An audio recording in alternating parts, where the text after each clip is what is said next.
amin na pusit. Pusit ballpen niya. Ballpen.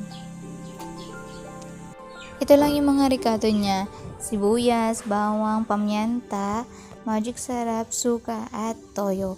So, yun lang pong madali lang naman itong lutuin itong adobong pusit. Para na rin naman nag-aadobo ko sa pugita. So, kanya-kanya na lang ng technique para kung paano nyo lutuin itong pusit. At, syempre, unang-una din, hugasan nyo maigi itong pusit para mawala po yung amoy niya. Unang munang ginawa ko dito ay lagyan ako ng mantika pagkainit noong kaldero. Tapos, nilagyan ko agad ng mantika. Tapos, kinisa ko na yung bawang at sibuyas. Pag mapula-pula na yung sibuyas at bawang, ay isunod ko na rin itong pusit. At pinakuluan ko muna siya sa kanyang sariling katas para lumabas yung katas niya. Bago ko siya dinagdagan at nilagyan ng mga ingredients. Finally, naluto na po ang aking adobong pusit na kinikrave ko today.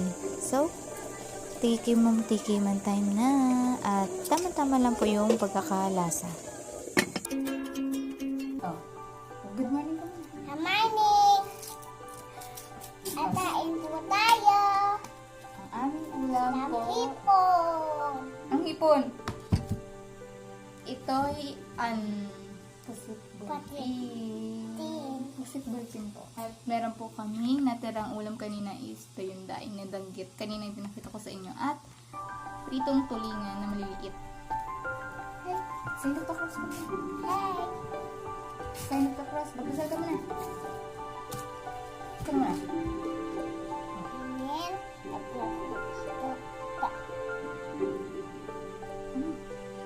Papa Jesus, maraming salamat po sa mga biyayang ito na aming natanggap sa araw-araw.